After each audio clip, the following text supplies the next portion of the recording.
Okay, right then, about 20 odd seconds before we get started, and I'll go with my little intro, just double checking I haven't forgotten anything. So just a little reminder, the goal is for tonight to be as interactive as possible, so hopefully you've got training questions or hopefully something will come up as we go. I've got an overarching topic that I'm going to talk about, but here we go. So tonight, this evening guys, we are going to just be having quite a chilled one. Okay, this is the Monday Assembly. My name's Rich. I'm the founder and head coach of RIAK Fitness. Now we are a triathlon and cycling coaching outfit. And we run a number of live sessions now. We've got 3 kind of free sessions that we're going to be doing. Let me just double check something. Yeah, okay, right. Time to put that away now. Focus. So we've got 3 sessions every week now. This Monday one, we've got a Tuesday strength and conditioning session. Okay, so that's designed specifically for endurance athletes, guys. So very much the sort of thing that you all will need. We're starting a new series this week. It's called Elemental Moves, and basically what we're going to be doing is focusing on some the most important kind of exercises, you know, the most important and most common compound exercises, so squats, lunges, press ups, blah blah blah. They're kind of really cool, kind of what you think about when you think about strength training. So each week we're going to focus in on a particular kind of exercise.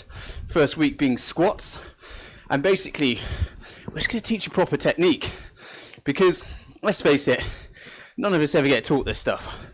So our goal is to really kind of drill down into the mechanics, explain what proper form really looks like, and just give you a few pointers. And don't worry, it's not just 45 minutes of me talking. Well, it kind of is, but it's 45 minutes of hard work as well. All right, so when I say we do squats, we're not just there, stood, just doing squats for 45 minutes. It's hard work, okay? So that's tomorrow evening at 6:30. To sign up to that, head to our website, riak.fitness, completely free. And all you need is a few pieces of equipment, or if you don't have any equipment, if you go onto our website and if you go onto the RIAK online page, there is a link to a video where we kind of talk about various bits of things that you can use around the house to join. So that's tomorrow evening. And then Wednesday we're starting a new structured workout series called the Discovery Series. Okay, now that series is all about kind of every single session has a specific purpose, and it's designed to elicit certain kind of information about yourself. So what are you good at? What are you perhaps less good at? So there's going to be time trial sets, VO2 sets, VO2 max sets, sorry, and aerobic sets. We've got hill reps, all kinds of stuff. And as I say, every session is going to be challenging. It's also going to be designed to kind of tell you something about yourself as a rider. That starts Wednesday, 6:30 p.m. again. Sign up for exactly the same as you do for this session. Yeah, that's going to be a cracking series. I'm really looking forward to that, because it's an opportunity for me to kind of subconsciously coach you guys and teach you a lot of stuff, just by the nature of the sessions. Okay, so check those out. Those are 3 weekly sessions.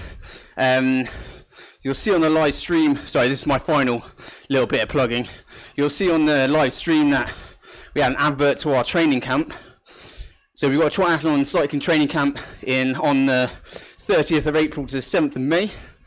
And yeah, there's a couple of spaces left. So you fancy learning about that? It's in Provence, in France, and it's absolute paradise. Okay, it finishes off with a final day ascent, assisted ascent of Mont Ventoux. But otherwise, whilst we have a general itinerary, everybody has their own personalised plan, so you get exactly what you need out of the week. Anyway, that's enough of the plugging. Let's get back to tonight. So the first ever Monday assembly session. So we're just cruising. Let me get my proper RGT screen up back. So I'm just going to be, like I say, just riding along at about 2 watts per kilo.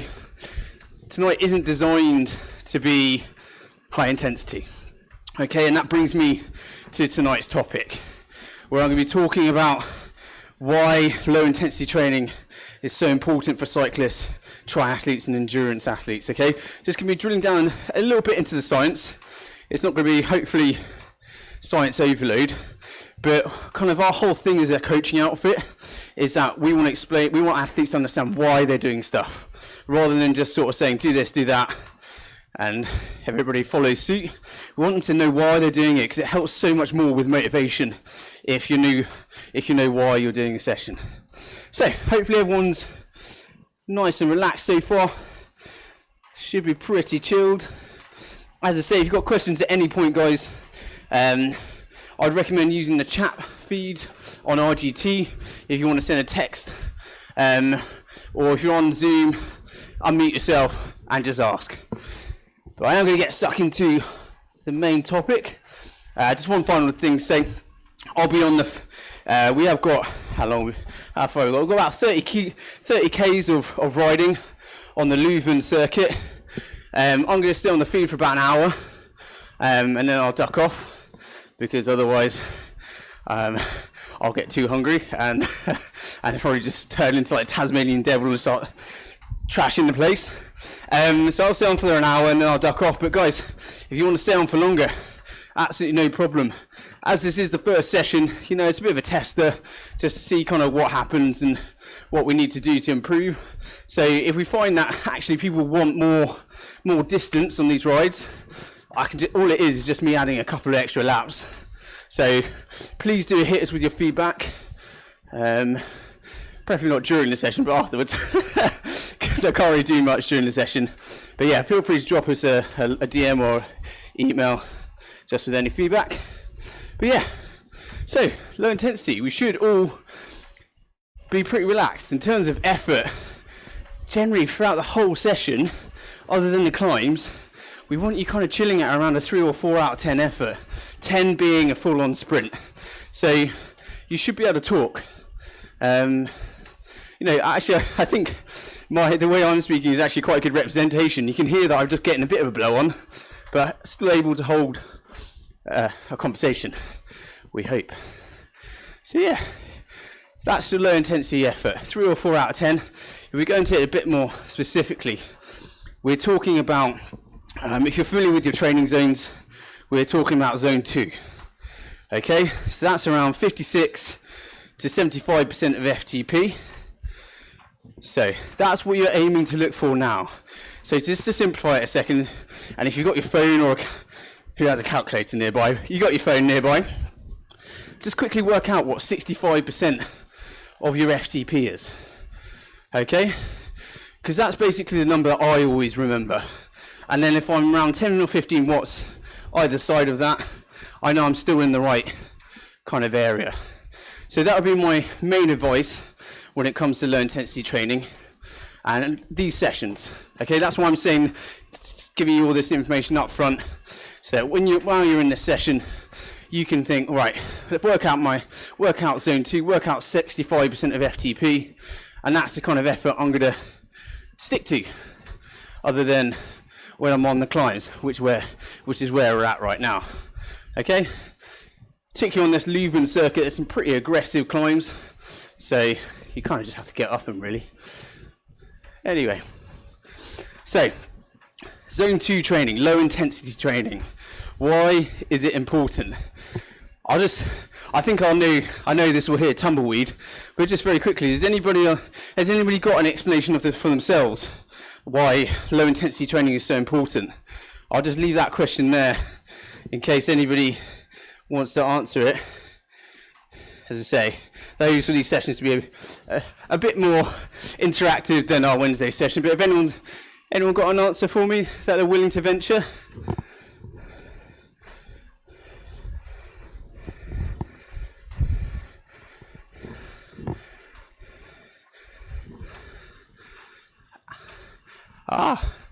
Hello mate, how are you?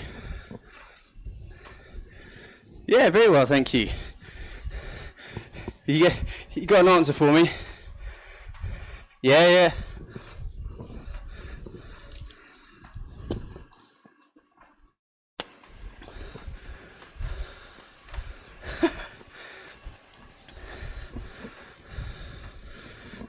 Yeah, absolutely.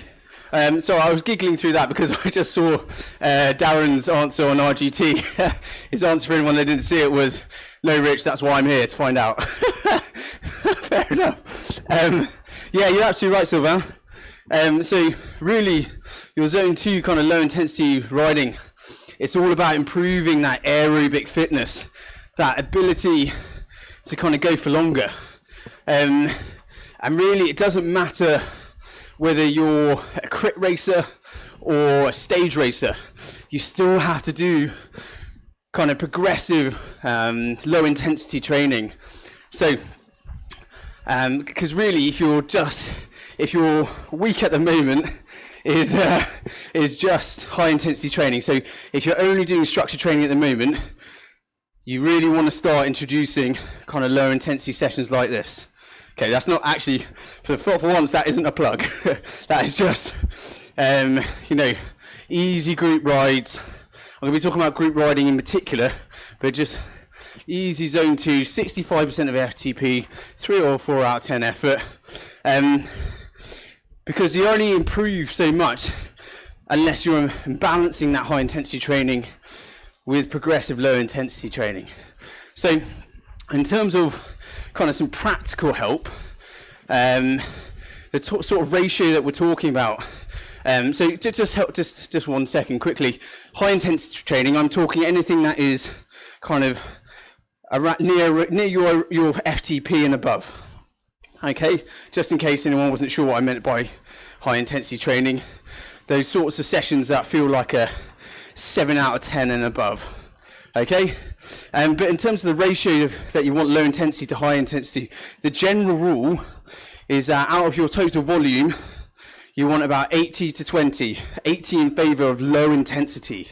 Okay, so you can quickly have a look at your week, what your sessions are like, and it'll probably be quite apparent as to how those two match up. I'm responding again to Darren's comment on RGT where he says, I only ever do flat out training. And that's totally normal. Particularly on the running side, we find that people struggle for structure. They'll go out and just do a hard 5K. And that will feel good. But in terms of improving their 5K time, improving their fitness, they're going to plateau quite quickly. Okay? So that is one of the kind of big things about low intensity training. It's going to help you kind of keep developing. Okay? So I say we're going for that 80-20 split, 80 in favor of low intensity training. And in my opinion, it helps to separate it out. So you have sessions that are focused on specific things. So tonight is a low intensity session. Our Wednesday evening one is a high intensity session. Separate it out, and then maybe you do some longer distance mileage at the weekend. Again, the zone 2. And if you're doing an hour tonight, high intensity hour on Wednesday, and then maybe like a 2-hour ride or something at the weekend, just as a ballpark, you're starting to already get into that 80-20 split. All right, so that's just a quick FYI. When you're planning your week, try to get that kind of blend of 80-20. All right, and it doesn't really matter what your goal is, what your event that you're training for. It doesn't really matter. Ultimately, that kind of blend of training is going to help you improve.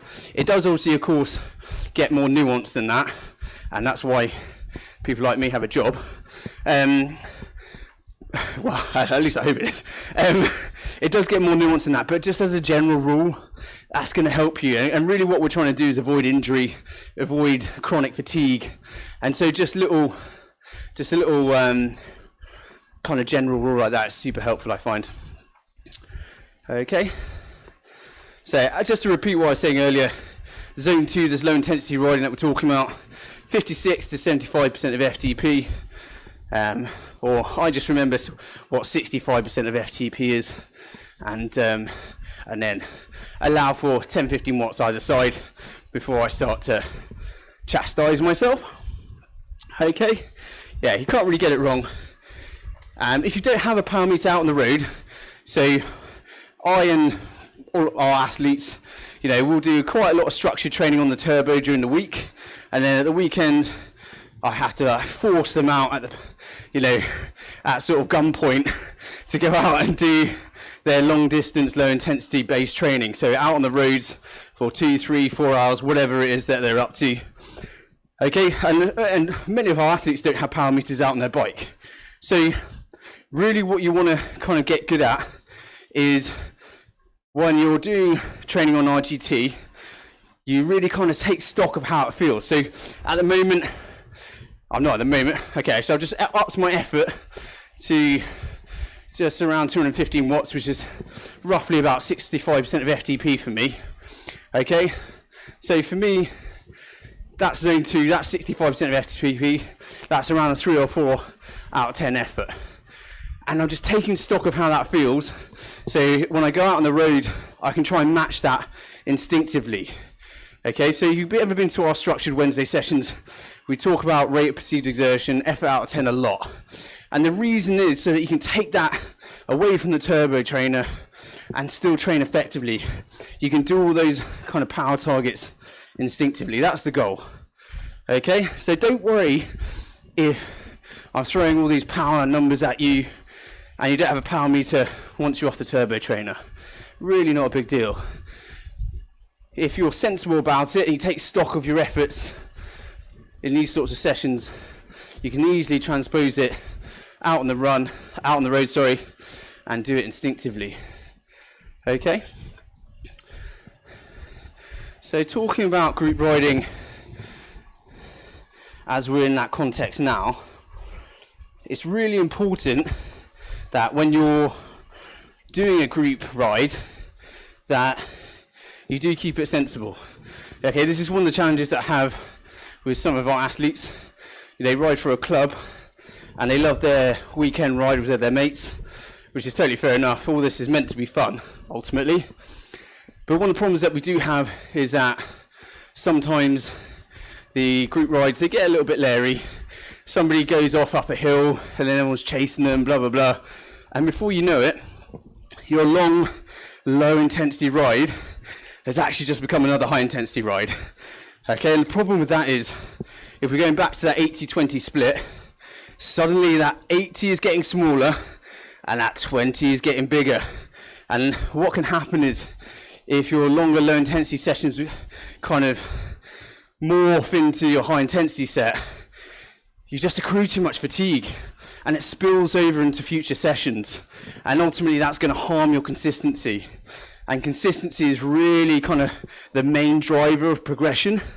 So if you're not consistently hitting your key sessions, you know, you're not going to improve.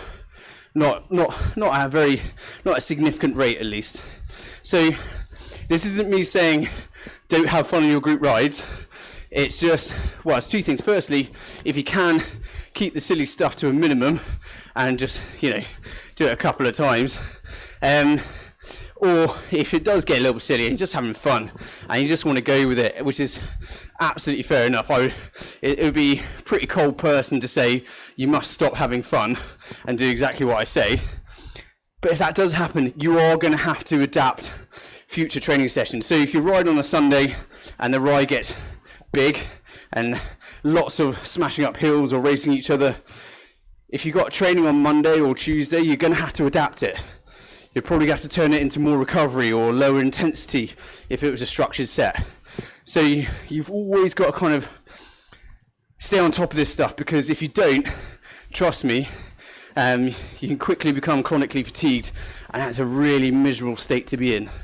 You get grumpy, you're tired all the time, you know, that sort of stuff. Sorry, there's a couple of points on RGT I've missed, actually. The access to fat point I will be coming on to, don't worry. The benefits of zone 3 training. So for anyone that isn't familiar with the training zones, so we use 7 of them. Okay, 1 is kind of active recovery, 2 is where we are now at 56 to 75% of FTP. Zone 3 is the next step up. Okay, it's still sub-threshold. Okay, it's somewhere around 76 to kind of around 85, 90% of FTP. Okay, and then once you go to zone 4, that's where your FTP is. Zone 5 is your VO2 max. Zone 6 is anaerobic, and zone 7 is a out-and-out sprint. So zone 3 training is good if you can do it sensibly, but generally speaking, I tend to kind of, when it comes to kind of your long distance rides at least, I tend to kind of think of zone 2 and zone 3 as kind of not one and the same, but you know, part of the same sort of training zone, because really there's a guy called Stephen Seiler who's like the godfather of kind of modern training methodologies. He's the guy, his macro research came up with the 80-20 ratio. And I was at a conference with him, and basically the point he was making that zones 1, 2 and 3 are really the same training zone. They're all sub-threshold, okay? And it's only really once you get above threshold that your anaerobic energy system starts kicking in. I'm not going to go into all of that, but basically zones 1 to 3, they're all kind of the same area. They're all low intensity basically. All right, so for instance, on my ride on Sunday, I spent quite a lot of time in zone 1 because there was lots of kind of up and down, and so you know, lots of cruising down the backside of hills. So yeah, I'm trying to keep it simple. Just stick to that zone 2, 56 to 75% of FTP, and you can't go too far wrong. Okay, I will be coming to the access to fat point right now, in fact. But just going to pause briefly in case anybody's got any questions or anything else they want to raise. As I say, please do feel free to unmute yourself or put a chat in RGT, and I'll come across it and answer your question. So I'll take a quick sip of water.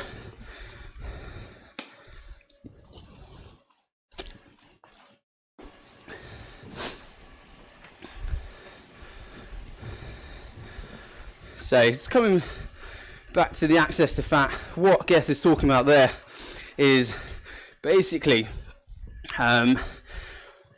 when you're doing low intensity training, your body metabolizes a greater proportion of fat for energy. All right, so fat is stored in nearly infinite quantities in our bodies. Even for the most lean athlete, they're still going to be down to around, what, I think like, I remember reading that Mark Cavendish at his lightest was like 6% body fat, maybe even lower. But even he, at that level of leanness, is still going to have pretty much finite reserves of fat. Okay, as we all know, it's stored in and around our organs in what's called our adipose tissue. Okay, and fat, as I say, is nearly infinite source, whereas glycogen, which is a storage form of glucose, can only be stored in enough quantities in our muscles and liver for about an hour to an hour and a half of exercise, and how long that lasts depends on the level of intensity. So you can quickly see that if we've got a finite resource and a pretty much infinite resource, we really want to go for the infinite one and kind of spare the glucose, the glycogen, as much as possible. The downside, of course, with fat is that it can only be utilized to a significant degree when your heart rate is low. All right, as the intensity increases, your body will shift more and more to using glucose because it's much quicker to metabolize. So basically, if you're doing too much high intensity training, your body will be very quick to shift to glucose. I've actually seen this recently. I did a big block of racing and high intensity training, and I was just low blood sugar all the time. Didn't matter what I ate. Obviously my volume increased, so my calorie intake needed to increase anyway.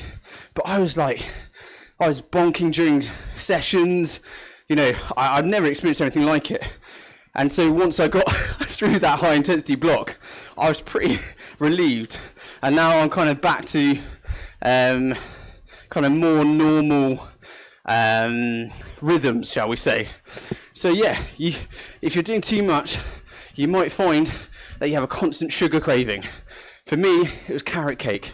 I bloody love carrot cake. And I was just always wanting it. That or apple strudel, that's my other fave. So yeah, basically, when it comes to why zone 2 low intensity training is important, it's so that we're using the right energy source. And we're utilizing as much fat for energy as possible. Okay, so if you want to burn fat, I know you're going to hit me with perhaps questions about HIIT training, and the claims that is the best at burning fat. Actually, I really don't want to get into this discussion, but basically, because I have very personal feelings on HIIT training, I personally think for endurance athletes, it is probably the most inappropriate form of strength training there is. All right, because it's neither strength nor proper cardio. Okay, I'll explain that one another time. But as I was saying, you want your aerobic training there to utilize fat, and you can only do that if you're at a low intensity. The premise behind HIIT training is that you do a lot of muscle damage during it, and that stimulation of muscle growth requires extra calories, and also building lean muscle mass increases your overall metabolic rate. But for an endurance athlete, HIIT training, it wrecks you. You're going to need like 72 hours to recover from a HIIT session. So yeah, I wouldn't recommend it for a cyclist or triathlete. I'd recommend our Tuesday night strength workshop instead, which is still challenging, but in a different way. So hopefully that's all made sense so far. Yeah, okay, I'm just replying to Darren's comment, so you have to start keeping low intensity low at the back. Yeah, maybe, because ultimately, not necessarily. As I was saying earlier, if you are doing the group rides and you want to have a bit of fun, just make sure that you're then adapting your other training for the next week or what have you. So, say you did a hard session on a really hard session yesterday, and then you're going to come to this session. All it means is, rather than riding at 65% of FTP, you ride at 55, so that you're in that zone 1 active recovery area. So that's what you really need to do if it gets a little bit crazy on a Sunday. Just adapt to your other training so that you're remaining within that 80-20.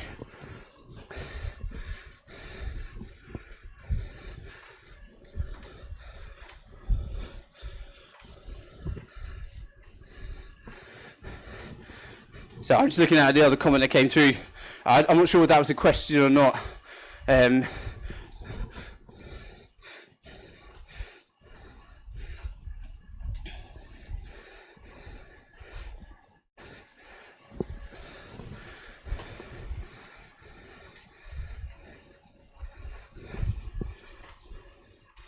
Sorry, I've got so many tabs open, it's ridiculous. Right, let's minimize that one. Okay. Right then, so coming back to our little chat, how do we apply this to ourselves? So I said right at the beginning that how much aerobic training depends on your goals and your focus. For a stage racer, likes of Chris Froome, he will obviously. Sorry, 1 second, guys.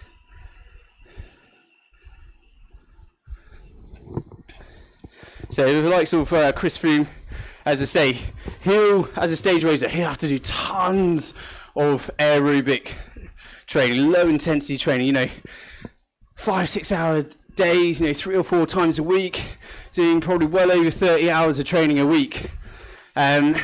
But he'll still do some high intensity training. It just might be included within a low intensity session. So he might throw in some hill reps whilst he's on a 6-hour ride. So even though he's doing those hill reps, in the scheme of that 6 hours, he's probably only doing it for 20, 30 minutes max. Or he might do separate kind of hill rep or high intensity sets. But kind of within the big picture of the amount of volume that he's doing, it's probably quite a small amount. And then when you shift down the scale towards more of a crit racer or a sprinter, you know, that's kind of flipped on the head. They'll do enough base training that they need to in order to get through a race. But then, you know, where they earn their money is that sprint, is that anaerobic, that neuromuscular power. And so, as I say, how much you do should just align with your goals and be kind of addressed accordingly, but still maintaining that rough 80-20 ratio. It can be difficult at times, particularly for the average working person, to kind of fit in enough consistent low intensity training, because really the higher intensity stuff is where the fun is, isn't it? Let's face it. Nonetheless, there are a couple of things you can do to try and fit in some extra low intensity training if you're slightly deficient. Sorry. There's a couple of things that I was thinking of that you could do. Firstly, your body might respond well to sort of a mini training camp. So if you have like a week off or what have you, just doing a big block of long, low intensity miles, your body might respond really well to that. So the pros, they will do a training camp, you know, before at certain points in the season. You know, Wout van Aert, Tom Pidcock did one just before the World Champs, cyclocross World Champs, and then came back and still did 30 hours a week whilst racing, and then tapered for the World Championships. You know, your body doing it in concentration like that, yeah, as long as you don't do it too often, is a really good stimulus for improving your aerobic endurance. I'm not going to plug our training camp. I'm going to move straight on, 30th of April to the 7th of May. Another way you can accrue kind of good quality zone 2 volume is by splitting it up and attacking it through frequency. So just an example, one of the bits of advice that I give my athletes, say, I mean, it's rare that I would do this, but this is just an example. But say they had like a 3-hour ride in midweek, which I would never do, but just hypothetically, and they didn't have time to do the full 3 hours in one go. So they could top and tail their day. So you do an hour and a half in the morning, hour and a half in the evening. Okay, and you'd be surprised how much frequency can play into how your body responds and how your body improves in terms of its aerobic fitness. So you can give that a go. You know, I think kind of the best example would be if you have got a long ride on a Sunday that you want to do, but maybe if you're a parent, you know, your kids need to go to a football game or something like that, you know, you've only got time for an hour beforehand, but they maybe have 3 hours later. You know, it's just splitting it up like that. It might not be something you want to do regularly, but it is a way of kind of staying on top of it and making sure that you're fulfilling your requirements. So that, guys, is mostly, I've got some other stuff that I'll talk about, but that was kind of the main points that I wanted to cover in this session. I'll just do a little quick recap, because that was a little bit disjointed, because I've got so many different things going on, and being our first session is a bit of a trial and error sort of situation. I'll just do a quick little recap of what I've discussed. So basically, you want to make sure that your high intensity training is balanced by your long, slow miles, roughly to an 80-20 ratio, 80 being low intensity, 20 being the high intensity. And high intensity training, I'm talking about things that are around threshold and above, around your FTP and above. Okay, in terms of kind of giving yourself a little bit of a target, 65% of FTP is slap bang in the middle of zone 2. If you remember what that power number is, if you work it out for yourself, and you just kind of stay within 10 to 15 watts of that, you can't go too far wrong in terms of hitting the right level of intensity. Should always feel like a 3 or 4 out of 10.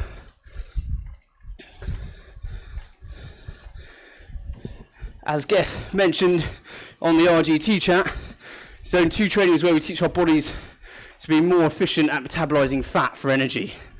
We've got that pretty much infinite resource, and we want to discourage our bodies from burning through our glucose stores as much as possible.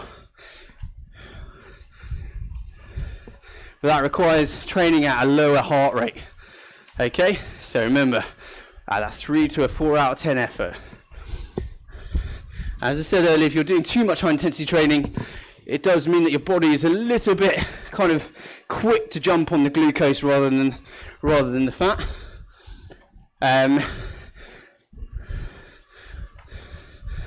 It depends what kind of your goals are, and if you're training for a specific event, depends what your event is as to kind of how much low intensity training you need to be. Basically, the low intensity training is where you say you've got an Ironman.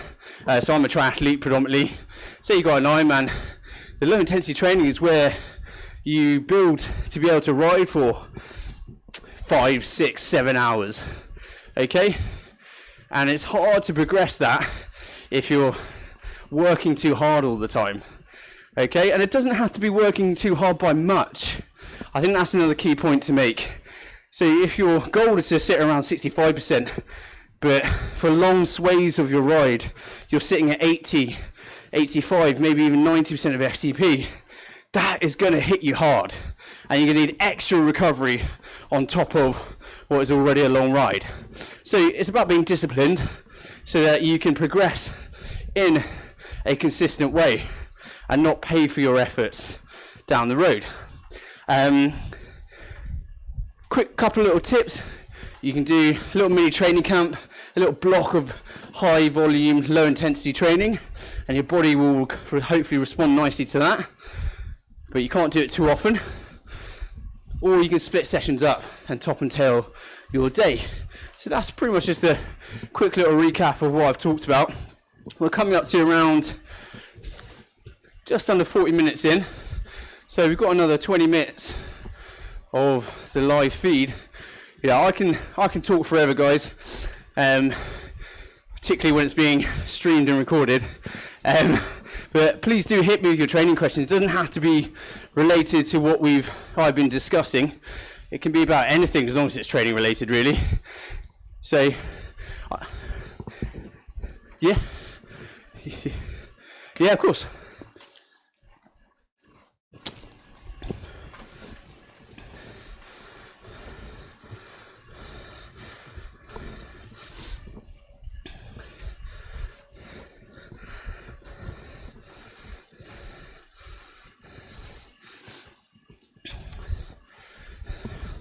Yeah.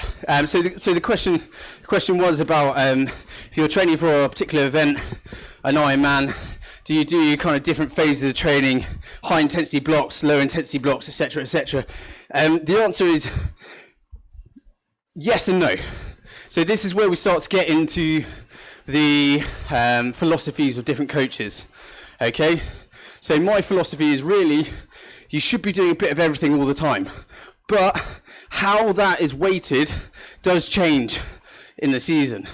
So what we do with our athletes is we'll have, if we're talking about an Ironman or half Ironman or something like that, or a marathon, we will have a 14-week build. So in my experience, anything more than 14 weeks, and you start to get a bit miserable and a bit sick of training in such a regimented way. It doesn't mean before the 14 weeks they'll be doing nothing. It just means that their training will be a little bit more loose. We might focus on specific things. So for instance, some of my guys at the moment, you know, they've got specific goals that they're trying to attain before we start their big build. You know, some of them are working on their VO2 power, some need to develop more of a sprint, etc., etc. Some need to get better in the hills. But we'll have a 14-week period where their training volume will increase steadily, but also they'll have, each week will have a specific purpose. So they might have, right at the start of the 14 weeks, they might have 2 big weeks of high volume, low intensity training, almost like those kind of training camp situation I was talking about earlier. And then they'll have maybe a couple of weeks that we call transition weeks, where they'll do a lot of speed work and high intensity work. And then basically it kind of goes on and on. Each week has a specific purpose. However, within that, they're still sticking to that 80-20 rule. It's just the blend will slightly change. So just as an example, if we're going into a transition week, a higher intensity week, the high intensity bike session will change from being kind of threshold focused to a mix of threshold, VO2 and sprint work. So basically that already high intensity session will just change in its focus and its blend. And that's how you kind of can elicit a slightly different response to them. So I hope that answers your question. Basically what I'm saying is, yes, you will go through training blocks, but we don't do it in like a month on this, a month on that. It'll be kind of, everything will be moving together in synchrony, but you'll have slightly different emphases popping up at different times. I hope that makes some sort of sense. It'd be much easier if I could actually show you a training plan.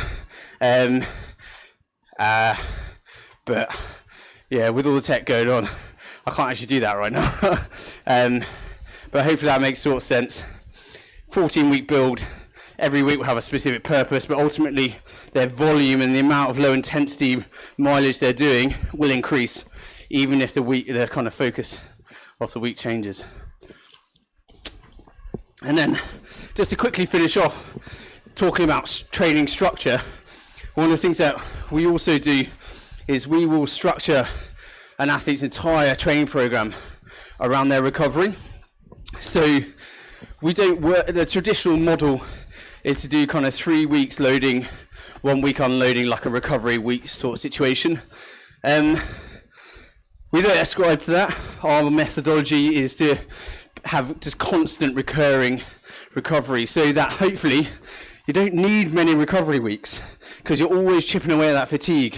So generally speaking, every 3 or 4 days our athletes will have some form of recovery, whether it be active recovery or a full rest day.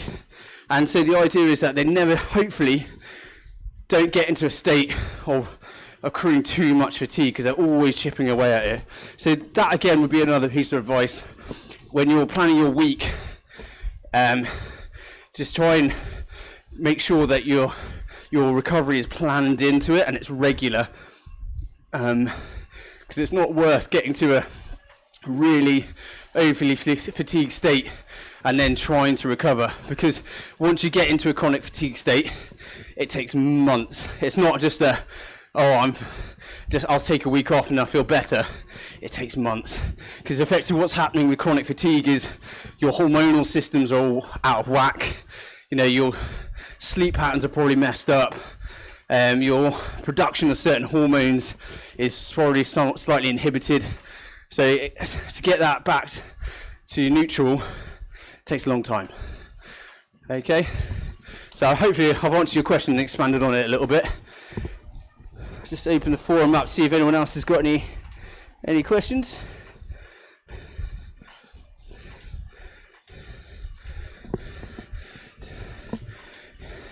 It is our first time doing this, guys, so don't worry if you haven't got anything. I would just encourage you, kind of, if you come to the sessions again, bring something along. There's no stupid questions. I promise you that. I'll never judge anyone for asking a question. For me, it's important because if someone's asking a question, it means they care, and it means they want to learn. So to us, that is a positive. So do not be afraid of asking any questions. There's no judgment. Doesn't matter how experienced you are. We're here to help everyone. Yeah, go for it.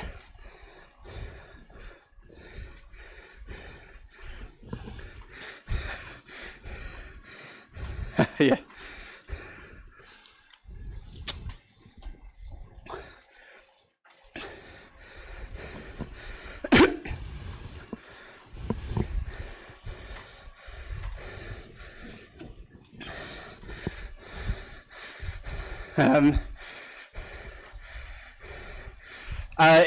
Again, it's a hard one to answer in a word about how much you should do, because it really depends on your focus.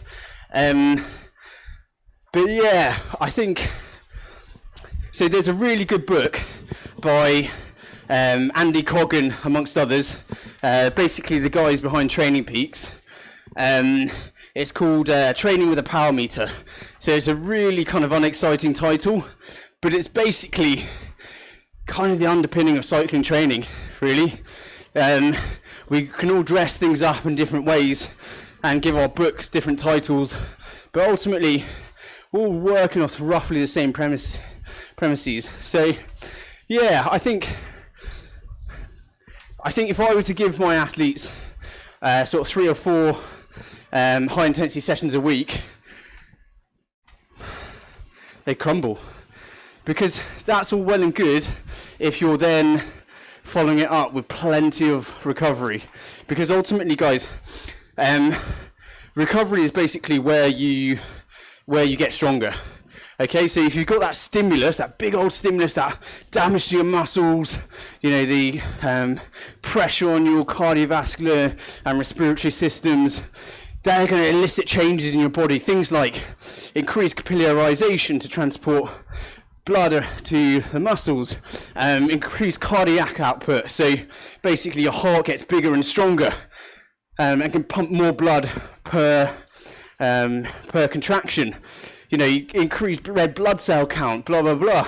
To elicit all those little changes in your body, you have to have the stimulus, but then you have to have the recovery to allow those sort of changes to be made. And the problem that many athletes fall into is they're very good at doing the stimulus and smashing themselves to pieces, but they're not very good at doing the recovery side of things. So to answer kind of how many hours you should be doing, I think, let's try and think of it. I'm just trying to think of a way to put it in like a very kind of encapsulated form. I think, let's say you're doing, now this is where my inability to count comes to the fore and I get exposed. Let's just work with a nice round number. So if you say you're doing 10 hours a week, I would suggest maybe if you're doing kind of maybe 2 hours of high intensity training, and then over the course, you see why I picked 10 now, over the course of the rest of the week, you're looking to accumulate around 8 hours. That doesn't mean just every single one is long, slow mileage. You can do, say, the one kind of threshold focus, really structured session. Then you do another, which is a hill rep session, but you've got maybe like 2 hours of zone 2 riding in there as well. And so you can, it doesn't have to be super delineated, but it does all have to kind of come up to that 80-20 ratio. And sometimes you're going to go beyond it. Sometimes you're not going to be anywhere near 20. Some days you're just going to be doing lots of low, some weeks, sorry, you're going to be doing lots of low intensity riding because you just don't really feel like the high intensity stuff. And that's absolutely fine. I'm not really sure if I've answered your question. I've tried.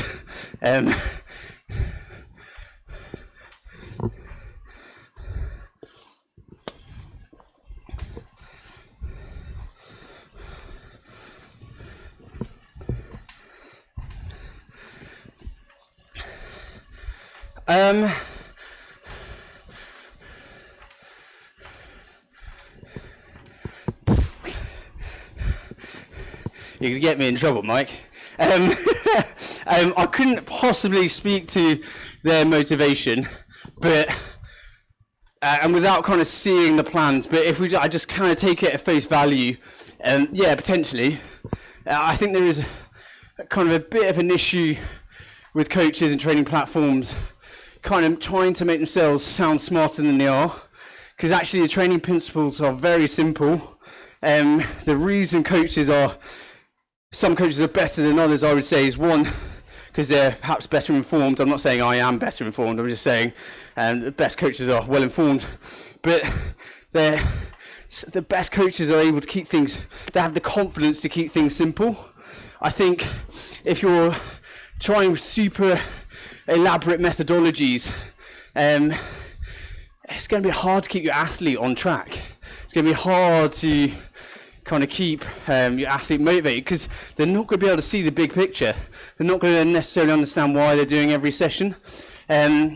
I do have to say that it does really depend on your goal. So, as an example, one of our guys is one of our cyclists. He's an absolute monster. Okay.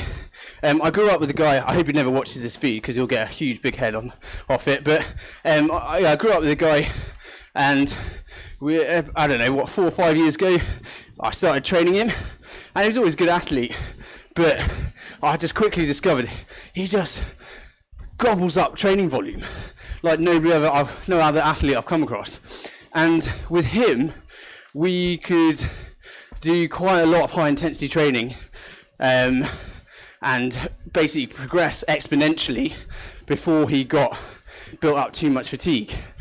So for him, because he was a pure cyclist, had very clear goals about racing, the types of racing that he wanted to do, we would do a specific threshold focus session, a VO2 focus session, and an anaerobic session.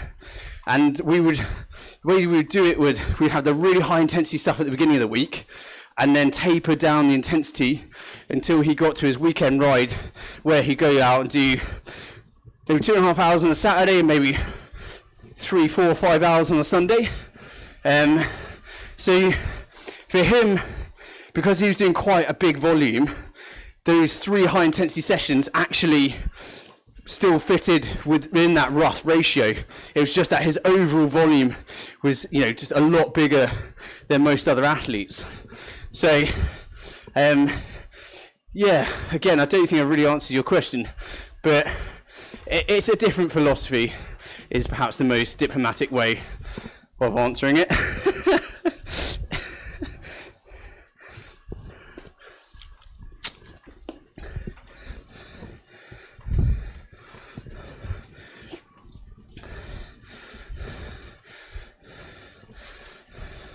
Yeah.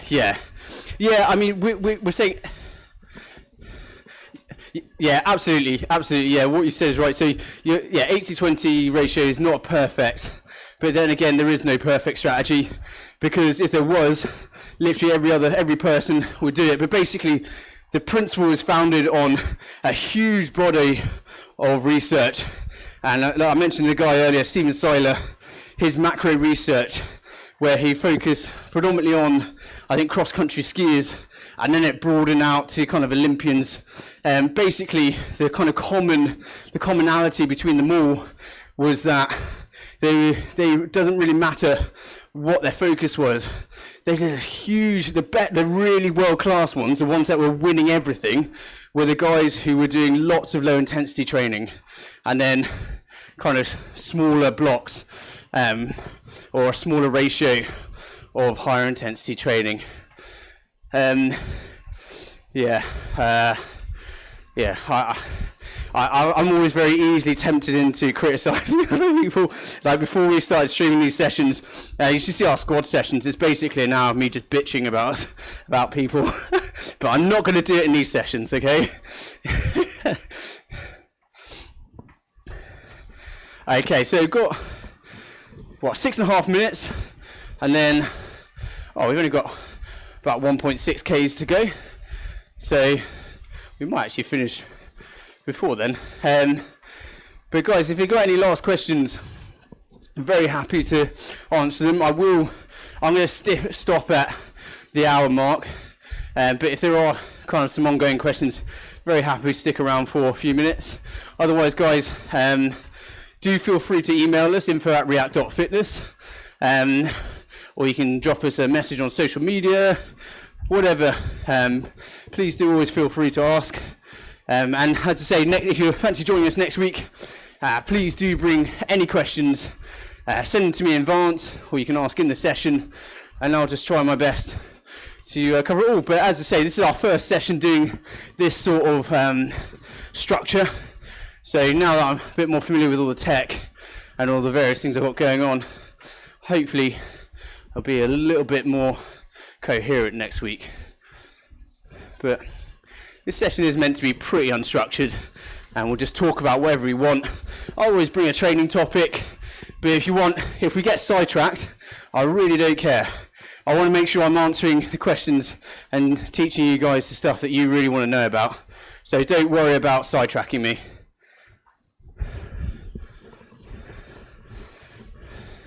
So just go. Yeah, go on. Sure.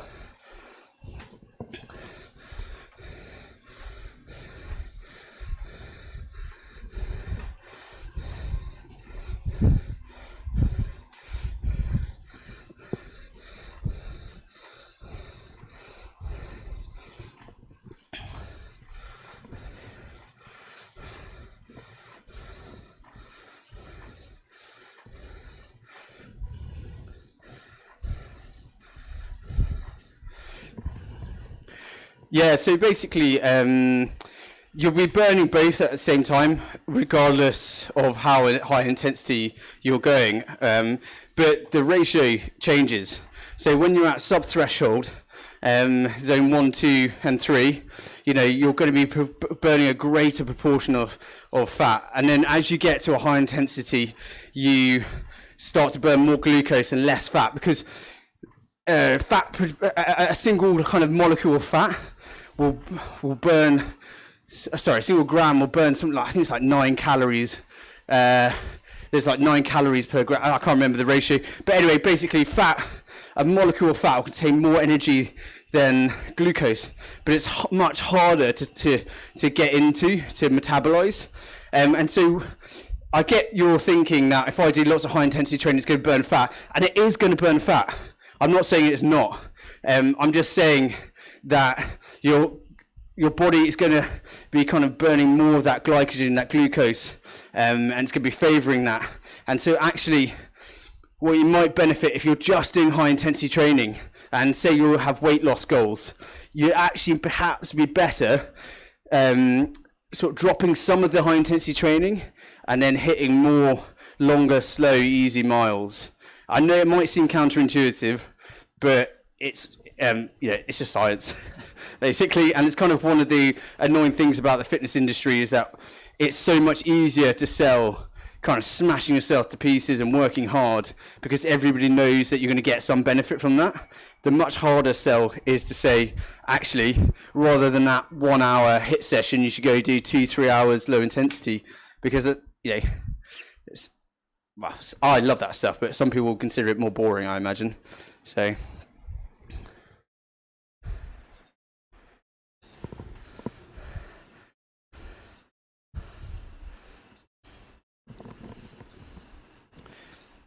Yeah. Yeah, I totally agree with you. Yeah, it's much easier to find an hour to hit yourself hard than 2 or 3 hours to take it easy. But that's why I say one of the things you can do is use frequency instead. So 1 hour, double up on the day. So an easy hour in the morning, an easy hour in the evening, and accrue low intensity mileage that way. If you've got an hour spare, it doesn't mean you have to use it as a smash fest. Treat yourself to a nice easy ride. There's absolutely nothing wrong with that. Okay. So, guys, if you do have... No worries, Sylvan. Thanks very much for your question, mate. And to everyone else that's asked questions this evening, really do appreciate you getting involved. I'm going to sign off now. I think everybody's finished the group ride. What I will do next week is make it a little bit longer, just to make sure that, if you guys want to stick around and do a bit more long, low intensity mileage, you can do. But yeah, as I say, guys, we do appreciate any feedback. So if you've got anything to tell me, drop us a DM or drop us an email. I was getting some good feedback on my poor mic use a couple of weeks ago, so anything like that is appreciated. Otherwise, guys, I will, unless someone's got any questions, last opportunity. All right, cool. Okay, great. Nice one then, guys. I'll let you all go have your dinner or whatever, depending on where you are. So I just feel free to go, guys. There's one last question I didn't see. The question was, does 65% of FTP equal 65% of your max heart rate? No. Okay. I'll tell you what. I'll put a note in that on that question, and I'll talk about the relationship between power zones and heart rate next week, if that's okay, because actually that's a really interesting topic, and I think we could get a bit of mileage out of that one. So if you're happy to join next week, if you're not available, so I can't remember who asked that question. Jay Burnt, if you're not coming next week, drop me a message and I'll answer your question personally. But there you go, guys. Thanks very much for your company.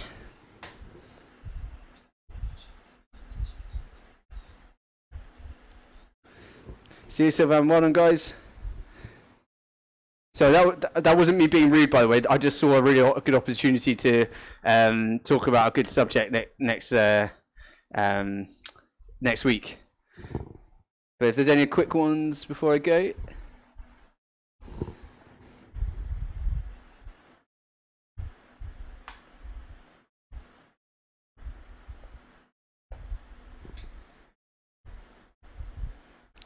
Okie dokie, right then. I'll call it a day there.